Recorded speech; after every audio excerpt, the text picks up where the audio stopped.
je vous retrouve aujourd'hui avec le Rectangular Challenge. Je vais faire avec vous la thématique numéro 26 qui s'appelle Afrique.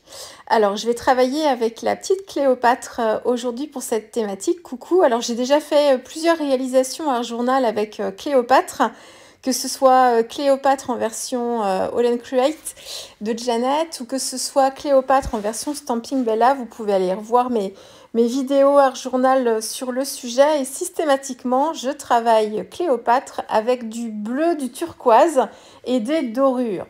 C'est presque systématique. Pour ce tag ici, je vais partir avec de l'acrylique et un produit que vous voyez, c'est la bouteille que j'utilise ici. C'est en fait un produit, c'est Liquitex je crois, qui propose ça, mais il y a d'autres marques aussi. C'est de la gouache acrylique. Donc c'est entre les deux, c'est pas de l'acrylique liquide, c'est pas de la gouache liquide, c'est de la gouache acrylique. Et en fait, ce qui est assez pratique avec ce genre de produit, c'est que c'est assez fluide et assez opaque. Et en fait, c'est comme si c'était de la gouache, mais qui était déjà un petit peu diluée. Et en fait, du coup, on arrive à bien étaler en fait le produit et c'est assez facile finalement de recouvrir un fond. Alors là, je l'utilise très très basiquement puisque je recouvre mon papier et je veux un effet vieilli. Je veux vraiment un esprit un peu mûr, décrépit, avec des dorures, vraiment défraîchies, enfin quelque chose d'assez vieilli. Donc je recouvre pas en fait mon tag intégralement jusqu'au bout. Il y a vraiment des traces de pinceau, c'est volontaire. Et puis ensuite j'utilise de l'acrylique doré, donc c'est Liquitex aussi je crois. C'est dans la série Heavy Body. C'est une acrylique en fait qui est un peu pâteuse en fait. Il y a plusieurs gammes d'acrylique. Les Heavy Body en fait elles sont un petit peu entre les deux.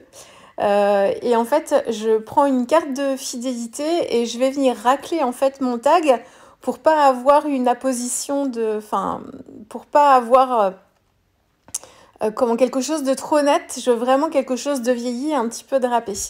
Donc je fais ça comme ça. Alors, c'est un tag qui est assez difficile, vous verrez sur les photos à la fin ou sur la vidéo finale, assez difficile à vous prendre tel qu'il est. Parce qu'en fait, il y a beaucoup de reflets et il y a un côté très jaune qui prend le pas sur tout le reste. C'est vraiment de la dorure à l'extrême et du coup, la caméra, elle a beaucoup de mal à faire la balance. Et voilà, le capteur de la caméra de mon téléphone ne sait pas trop en fait comment faire pour que le réglage soit optimum. Donc il va y avoir une tendance jaunâtre et verdâtre un peu parce que on a aussi l'or qui est une teinte de jaune qui va se mélanger un petit peu avec le bleu turquoise et on va avoir des teintes un petit peu comme ça. Donc c'est assez bizarre. Par contre, vous le verrez mieux à la toute fin quand je ferai des zooms sur la vidéo. Quand je ferai des zooms vraiment, un x3 sur le tag où là en fait ce sera un peu plus fidèle. Mais c'est assez compliqué. Vous voyez là comme ça brille fort, mais bon c'est efficace, hein, c'était ce que je voulais, mais du coup le rendu final est pas très, voilà, c'est pas facile de vous le retranscrire.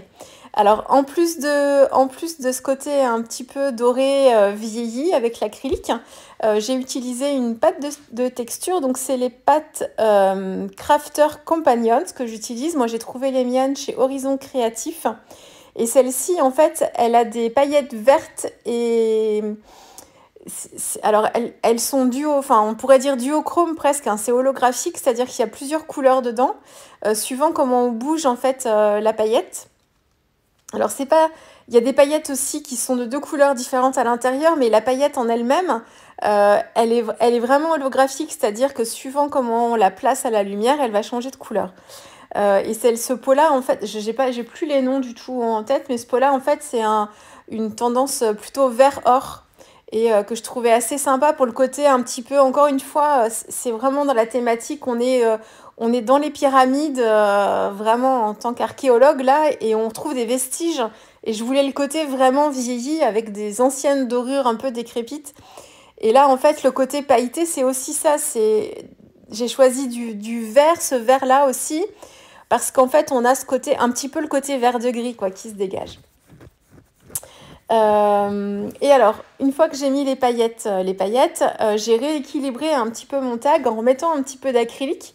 Donc là, en fait, je joue avec plusieurs médiums différents. Là, on est vraiment dans le mix média, puisque donc j'ai la gouache acrylique d'un côté, et puis ensuite, pour quelque chose d'un petit peu plus couvrant, j'ai utilisé l'acrylique de Sennelier, c'est les abstracts, qui sont un petit peu plus épaisses. Alors moi, j'ai mes petits sachets, là, ça se vend comme ça en sachet.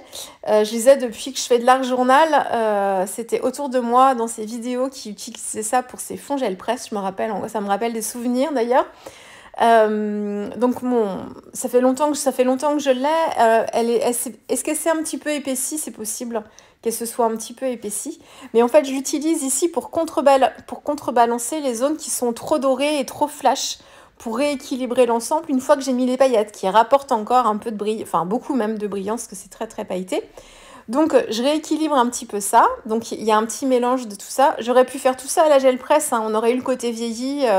On aurait eu le côté vieilli. Après la gel presse, il y a un côté aussi un peu hors de contrôle. On contrôle, mais pas tout. Alors que là, c'est moi enfin, j'essaye de contrôler. Bon, là encore, l'acrylique, c'est tout un apprentissage, mais là, c'est moi qui contrôle, c'est moi qui mets le doré où je veux, qui contrôle les effets vraiment. Mais le côté vieilli avec la gel presse, j'en ai fait des fonds comme ça d'ailleurs. Là encore, il faudrait reprendre mes anciennes vidéos. J'ai fait des fonds avec des chats sur un fond craft, et il y avait du turquoise et du doré aussi. C'était les chats de Janet d'ailleurs pour Ellen Create, et j'ai fait aussi Cléopâtre d'un côté avec les chats aussi de l'autre, et il y avait le côté vieilli aussi, donc je reprends un peu les mêmes codes. J'ai rajouté, donc encore dans la dorure on y va à fond, j'ai rajouté de la feuille d'or aussi, et là pour avoir encore un côté vieilli et pas quelque chose de trop marqué, j'ai utilisé, donc je prends ma tacky glue, mais c'est pas la colle qui est la plus adaptée, mais ça marche quand même. Et j'utilise un pinceau, et encore une fois, je fais des traces de pinceau comme ça, en essayant d'étirer la colle pour qu'il y ait plus ou moins de colle. Et qu'une fois que je mets en fait ma feuille d'or, on ait un effet, encore une fois, un peu vieilli comme ça. Pas forcément une feuille d'or bien définie. Vraiment quelque chose... Enfin, j'ai pas... Le vocabulaire me manque là, mais c'est vraiment un peu comme si c'était râpé, quoi. Vraiment le côté... vraiment pas net du tout, quoi.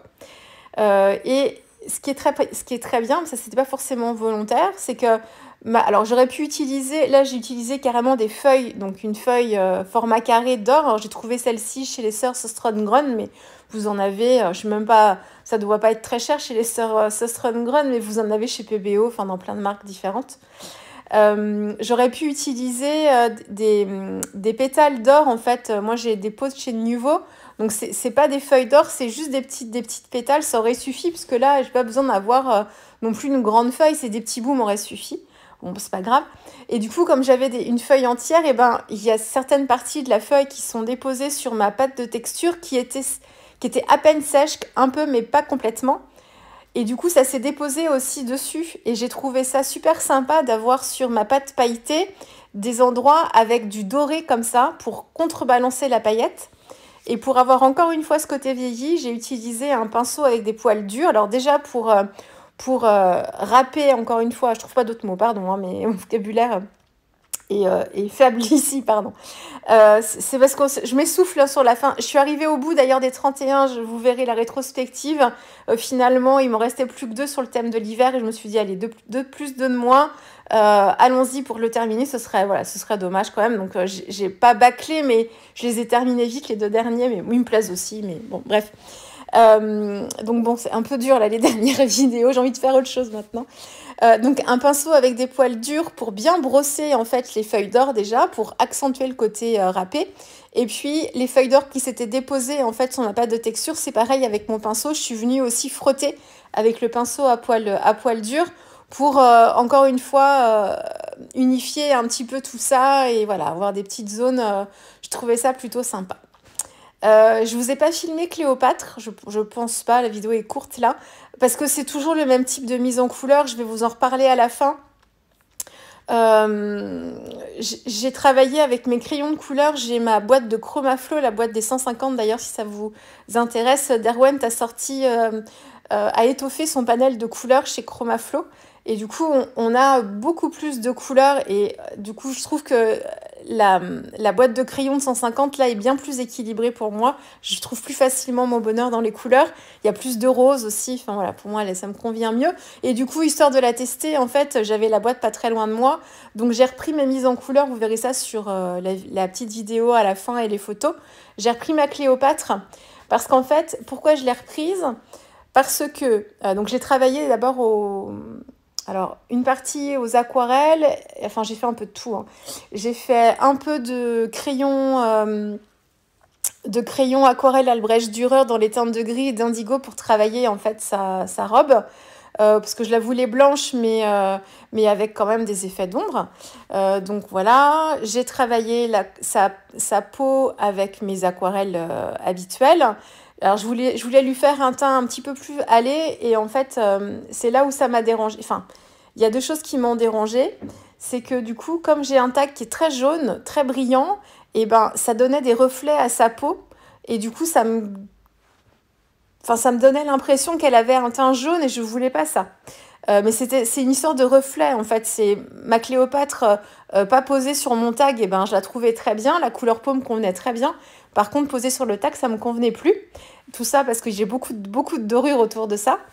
Et puis aussi, ses cheveux, je les ai travaillés avec mes aquarelles, et en fait, j'ai trouvé ça pas assez sombre, donc j'ai repris un crayon, mais en fait, c'était un crayon noir, je sais plus quelle marque, que j'ai testé, et mon crayon, en fait, a grise, enfin, c'était pas assez intense, et du coup, ça contrebalançait pas suffisamment son visage.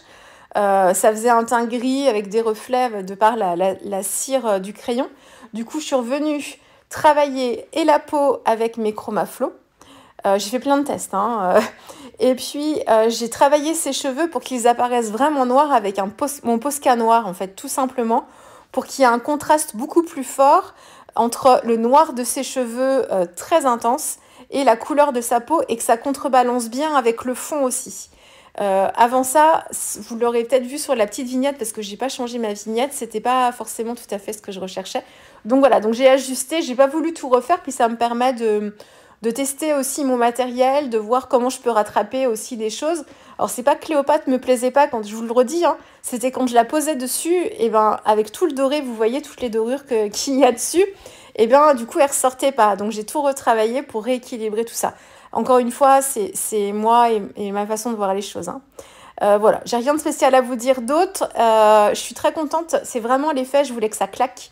Là, ça claque bien, ça brille bien, et on est vraiment dans l'effet que je voulais. On est à l'intérieur des pyramides ici, voilà, en exploration, tel un archéologue, tel Indiana Jones.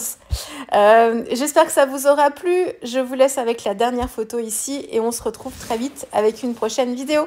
Au revoir.